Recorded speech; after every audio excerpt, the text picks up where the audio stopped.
Jai Hind everyone, we have been studying chapter number 1, mathematical logic. In this we have seen the statement. Statement is a declarative sentence, and the sentences which are question, exclamatory, command, request, or except the assertive type of sentences. All sentences are not a statement. Statement, it means the sentence which is declarative, assertive, that is called as statement. Then next we have studied logical connectives and or not, if then, if and only if. So for conjunction the rule is both true then true otherwise false. For disjunction the rule is both false then false otherwise true. The rule for implication is T to F then F otherwise true. And the rule for double implication, that is if and only if both same then true otherwise false. And the last rule is opposite of each other, that is negation. Okay. And then we come to know that how to find the truth value of given mathematical statement or given statement patterns. Yesterday we have seen some examples. Exercise 1.2. Some examples of exercise 1.2. In that we have seen the truth values of statement patterns, and remaining examples I have given you as a homework. Yes. Now let's see question number 2. अब आप बोलोगे sir वो बाकी examples का क्या? देखिए, अगर आप सेकंड नंबर एग्जांपल देखोगे तो उसमें भी हमको सेम थिंग करनी है. अगर आपको पहले नहीं समझा है तो यहाँ पे अगर आप देखोगे तो पहला एग्जांपल आप लोग इजीली सॉल्व कर सकते हो. Yes. So let's C question number 2. अब यहाँ पे आज कुछ लॉजिकल इक्विवेलेंस हमको चेक करना है. इट मीन्स हमको दो स्टेटमेंट पैटर्न दिए जाएंगे और दोनों स्टेटमेंट पैटर्न की वैल्यू सेम है, ये हमको दिखाना है. उसके ट्रुथ टेबल में वैल्यू सेम आती है, that we have to prove. Now let's see कौन सा स्टेटमेंट पैटर्न दिया हुआ है. First of all, negation of P conjunction Q is logically equivalent with P disjunction Q conjunction negation P. Means इसकी जो value आएगी ट्रुथ टेबल में वो सारे वैल्यूज इसके वैल्यू के बराबर आती है. हमको वो चेक करना है. यस. अभी इसको कैसे चेक करेंगे? First of all you have to prepare a table. कल जैसे हमने टेबल बनाए इसके लिए या फिर इसके लिए हम टेबल बनाते हैं सेपरेट. अभी ये दोनों के लिए हमको टेबल बनाना है और चेक करना है कि whether the columns of this and this are equal और नॉट. सो यहाँ पे मैं ये रफ कर रहा हूँ और टेबल बनाने जा रहा हूँ. So first of all P, yes, पहला वैल्यू पहला स्टेटमेंट P है, दूसरा स्टेटमेंट है Q. अब हमें किस किस के निगेशन लगने वाले. निगेशन किसका लगने वाला है? P का निगेशन लगने वाला है. तो निगेशन ऑफ P भी लिख लेता हूं मैं. और निगेशन ऑफ Q लगने वाला है क्या? है क्या कहीं पे निगेशन ऑफ Q? नहीं है. देखिए, तो अभी हमको पहले इसकी वैल्यू निकाल लेनी है. So let's find this value. तो इसको ये कॉलम नंबर 1 है, ये कॉलम नंबर 2 है, ये कॉलम नंबर 3. आपको नंबर देने पड़ेंगे क्योंकि हमको कंपेयर करने कॉलम कि भाई इसका कॉलम इसके बराबर, तो हमको कॉलम नंबर तो बोलना पड़ेगा ना.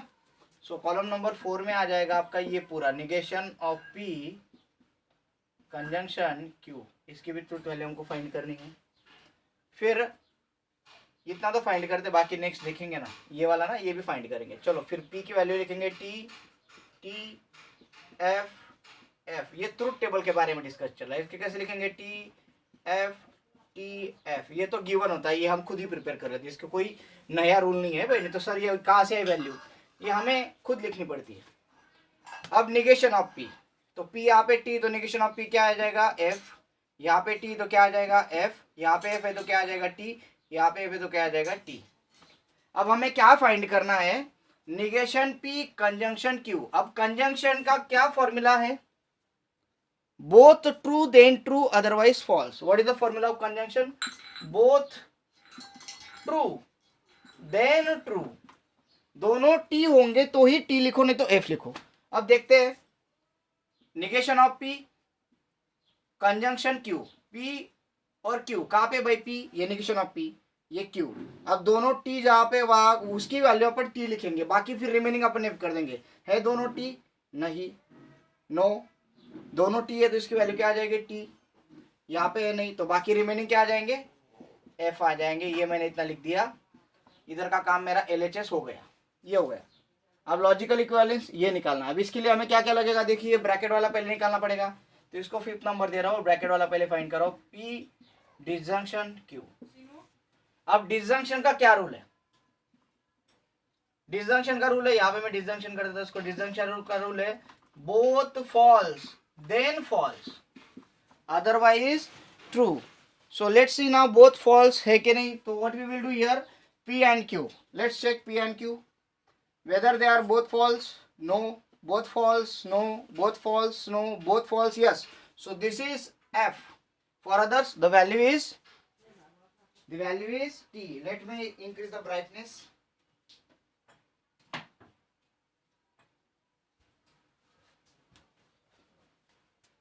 So now as you can see that P and Q is given and its conjunction. So conjunction rule says that both false then false otherwise true.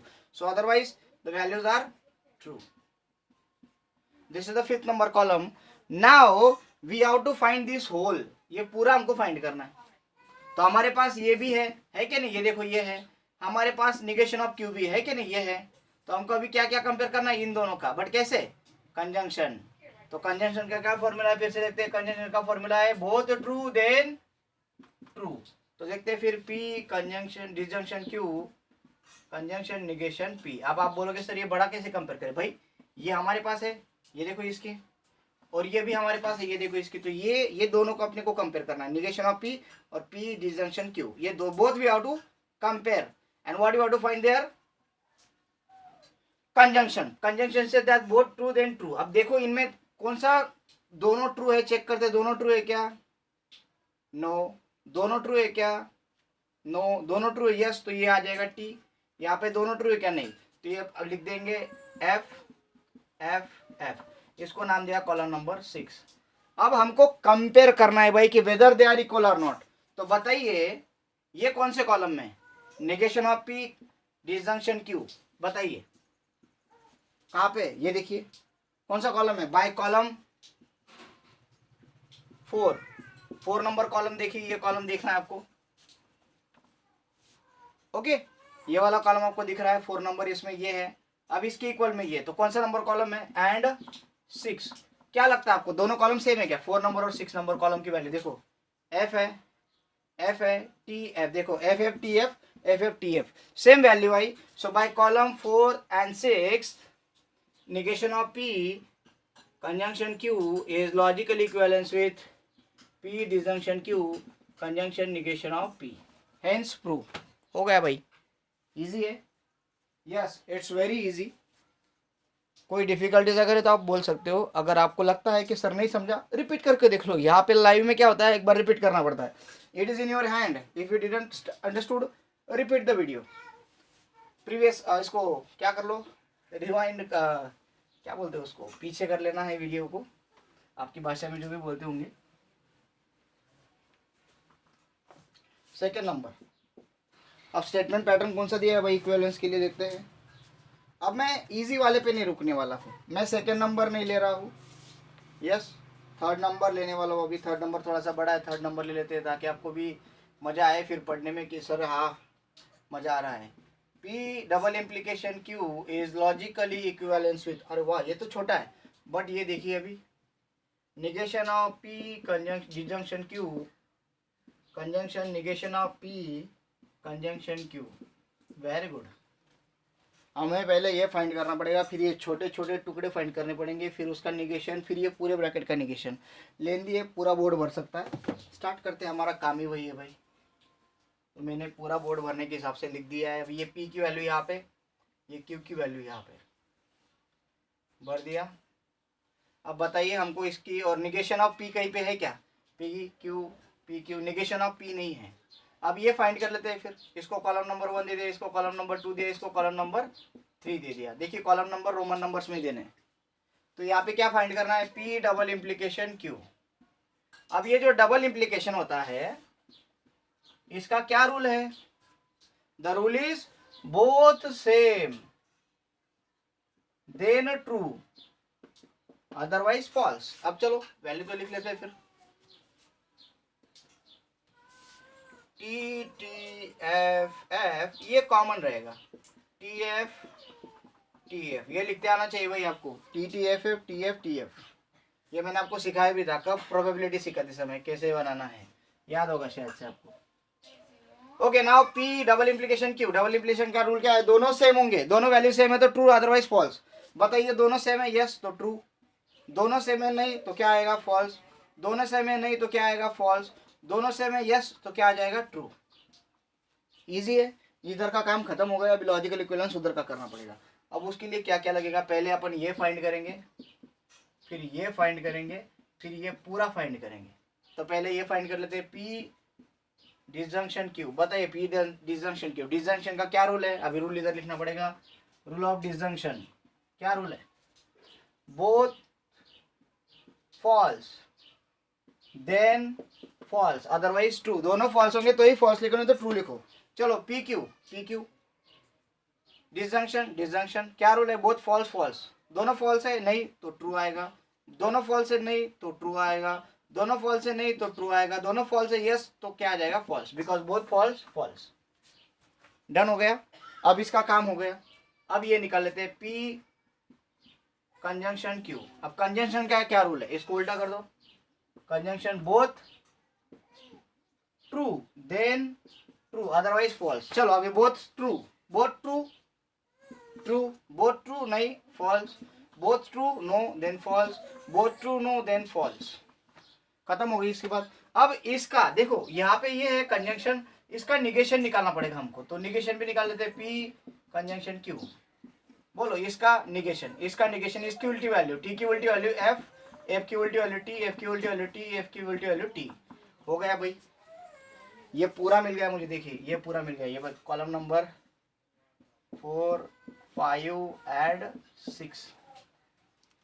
Okay अभी यहाँ पे हमें ये कॉलम मीन्स कॉलम नंबर 4 ये वाला और column number 6 का क्या निकालना है, कंजंक्शन निकालना है। कंजंक्शन का क्या रूल है, both true then true otherwise false.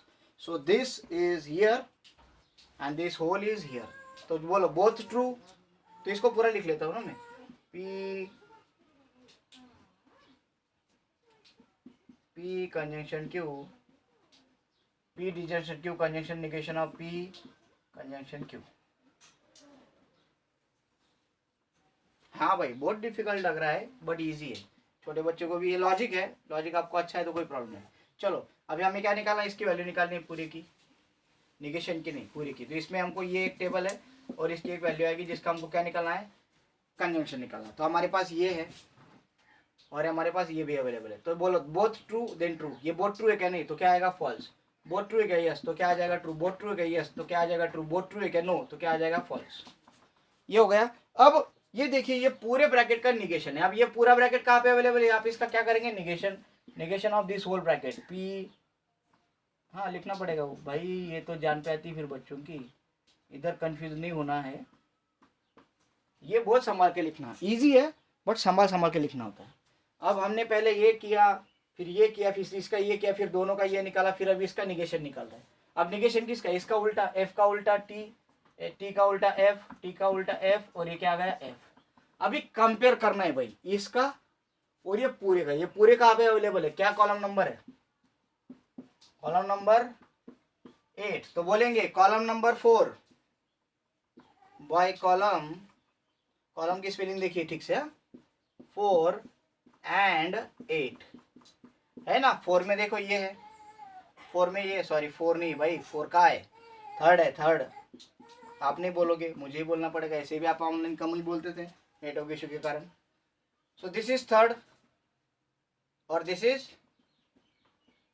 Is ये एरो निकाल देता हूँ मैं, कंफ्यूजन नहीं, ये पूरा कहाँ पे, यहाँ पे 8 नंबर है। बोलो थर्ड और 8 की वैल्यू सेम है क्या, देखते थर्ड और 8 की वैल्यू सेम है, पहले वैल्यू सेम है क्या, लास्ट के साथ देखिए सेम है, लास्ट के साथ सेम है, लास्ट के साथ सेम है, लास्ट के साथ सेम है क्या, is it same, is it same, no, my column 3 and 4 P conjunction Q are not logically equivalent with, पूरा पसारा लिख दो, negation of in bracket P disjunction Q, conjunction negation of P conjunction Q. हो गई ना भाई बात, दो ही एग्जाम्पल है, इनफ आई थिंक सो। अब क्या करना है सर, इतना तो पढ़ा दिया, बहुत अच्छी बात हो गई सर। तो अभी मैं आज दो एग्जाम्पल्स दूंगा, आपको करना है, और एक देख लेते हैं, चलो सबकी इच्छा है, आगे जाएंगे। अभी समझ लीजिए दो ही स्टेटमेंट, तो आपको ये लिखना है। अगर तीन स्टेटमेंट आ जाए तो क्या करना है, ये भी बहुत बड़ी बात है। डिफिकल्टीज आएंगी तीन स्टेटमेंट के लिए, क्योंकि हमने तीन स्टेटमेंट का एग्जाम्पल ही नहीं देखा अभी तक। जैसे पी ए क्यू और आर आ गए तो क्या करना है फिर sir. So let's see that example. R अगर आ गए तो क्या होगा, सो आर का भी देख लेते हैं फिर।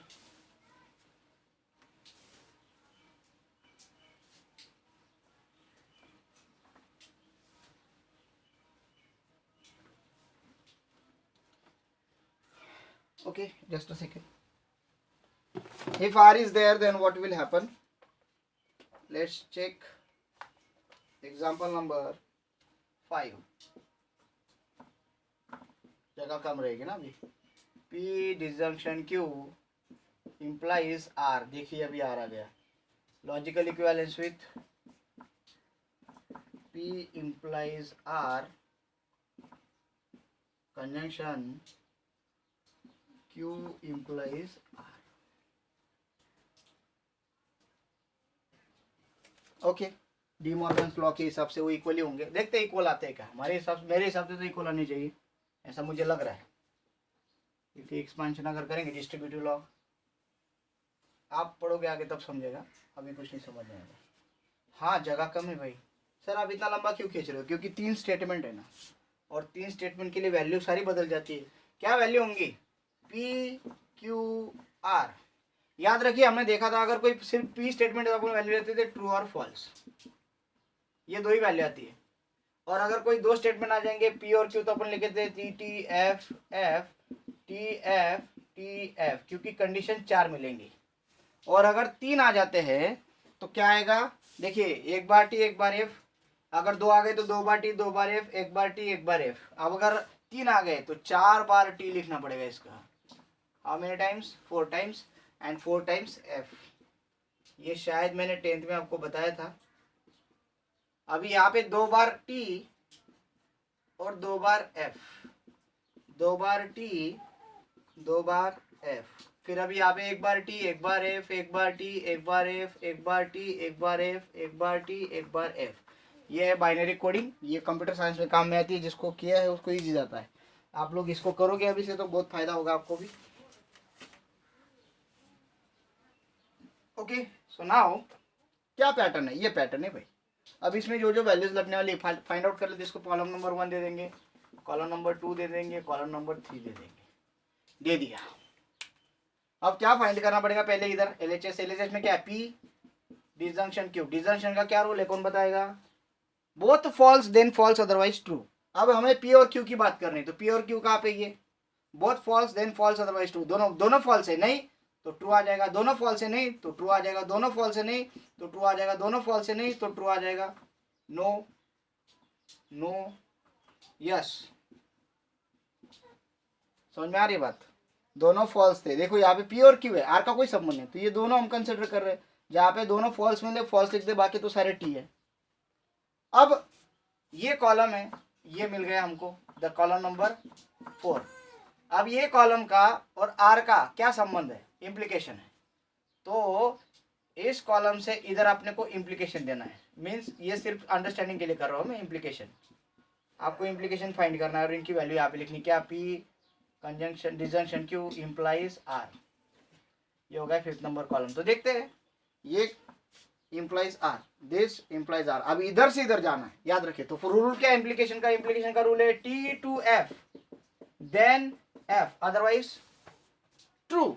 नाउ टी टू एफ, अब ये से लेके यहां तक, मीन्स दिस से पी कंजंक्शन डिसजंक्शन क्यू से लेके आर तक, अगर टी एफ है तो ही फॉल्स। अभी टी एफ है क्या, नहीं, तो क्या आएगा वैल्यू, टी आ जाएगा। टी एफ है, टी से लेके एफ तक, देखिए क्योंकि ये इंप्लाइज आर है इसलिए इसको उल्टा कंसिडर करना है, दिस इंप्लाइज आर। तो ये मैंने ऐसे किया, देखिए एरो दिखा दिया सबको ताकि आपको कंफ्यूजन ना हो। टी इंप्लाइज एफ, तो कैसे आएगा, T implies F is equals to F. T से एफ की तरफ जाओगे तो ही एफ लिखना है। तो टी से एफ की तरफ मीन्स दिस का दिस, टी से एफ की तरफ जाओगे तो एफ, टी से एफ की तरफ जाओगे तो एफ, यहाँ पे नहीं जा रहे, टी से एफ की तरफ जाओगे तो एफ नहीं, टी से एफ की तरफ जाओगे तो एफ, टी से एफ की तरफ जाओगे तो एफ, यहाँ पे टी से एफ की तरफ जा रहे हैं, टी एफ है क्या, नहीं, तो ट्रू, टी एफ है क्या, नहीं, तो ट्रू। देखो सिर्फ टी एफ दो ही है ये, तो इनके लिए फॉल्स कर दिया, 1 2 3 है, डन हो गया। यस भाई, इजी है बट कॉम्प्लिकेटेड और लेंदी होता है। अब इधर का तो एलएचएस पूरा खत्म हो गया भाई मेरे, अभी उधर का करना है तो कर रहे थे। फिर क्या है, पी इंप्लाइज आर, और इधर लगेगा अपन को Q implies R, P implies R, Q implies R, दोनों निकाले थे पहले, पी इंप्लाइज आर निकालते। तो पी से लेके आर तरफ है, तो यहाँ पे आर दिखाने की कोई अभी जरूरत नहीं है, it is for understanding, it was only for understanding purpose. तो अभी टी से पी से आर की तरफ इम्प्लीकेशन है, अब ये इस दिशा है, कोई प्रॉब्लम नहीं। अभी उल्टा नहीं, यहाँ पे उल्टा था, ऐसा था, इसलिए प्रॉब्लम हो रहा था। अभी इधर से इधर क्या है इम्प्लीकेशन का रूल, टी से एफ की तरफ तो फॉल्स, तो टी से एफ की तरफ है क्या, नहीं, तो ट्रू आ जाएगा। टी से एफ की तरफ, टी से एफ की तरफ वाले ढूंढ लेते पहले, है क्या, है क्या, है टी से एफ की तरफ है, 1 मिनट, आर है, तो ये कंसिडर करना पड़ेगा, टी से एफ की तरफ, टी से एफ की तरफ यस, टी से टी की तरफ नहीं, टी से एफ की तरफ यस, टी से एफ की तरफ नहीं, टी से एफ की तरफ नहीं, टी से एफ की तरफ नहीं, टी से एफ की तरफ नहीं, तो बाकी क्या आ जाएंगे, सारे ट्रू आ जाएंगे। जो जो मेरे को टी से एफ की तरफ दिखे उनको मैंने पहले ही फॉल्स कर दिया था। तो आपकी टेक्निक पे डिपेंड है, आप कितना लॉजिक, कितना ऑब्जर्वेशन आपका स्ट्रांग है, उस पर डिपेंड होगा। अब Q to R, so Q to R, Q to R देखो ये आ जाएगा एफ, क्योंकि टी टू एफ है कोई टी टू एफ है एफ, और कोई ये नहीं, तो बाकी क्या आ जाएंगे, सारे ट्रू आ जाएंगे इसके भी वैल्यूज। अब लास्ट बट नॉट लिस्ट, इनका क्या करना पड़ेगा अपने को, conjunction. So P R conjunction Q implies R, तो चलो कंजंक्शन मीन्स ये जोड़ी और ये जोड़ी, ये कॉलम और ये कॉलम का क्या फाइंड आउट करना है, कंजंक्शन। अभी कंजंक्शन क्या होता है, कंजंक्शन है जिसमें both true then true otherwise false. अब बोलिए दोनों टी है तो क्या आ जाएगा, टी, दोनों टी क्या नहीं तो क्या आ जाएगा, फॉल्स, दोनों टी है टी, दोनों टी है नहीं, फॉल्स, दोनों टी है टी, दोनों टी है नहीं, फॉल्स, दोनों टी है यस, टी टी। अब चेक करते हैं कॉलम नंबर 6 7 एंड 8। अब हमें ये चाहिए, ये कॉलम नंबर कौन से है भाई, 5 पे है और 8 पे। तो by comparing column number 5 and 8, can you tell me whether they are equal और नॉट। 5 टी टी है, सेम है, सेम है भाई, सेम है, सेम है, सेम है, same same, so they are equivalence, logically equal है। मैंने पहले बोल दिया था, डी मॉर्गन्स लॉ के हिसाब से आ रहा है वो, डिस्ट्रीब्यूटिव लॉ के हिसाब से। ओके, सो थैंक यू, करना है, बाकी मैं होमवर्क भेज रहा हूँ फोटो निकाल के, अभी जो एग्जाम्पल्स यहाँ पे नहीं हो रहे, दैट यू टू डू। कोई क्वेरीज है पूछिए बिंदास। Thank you for being with me.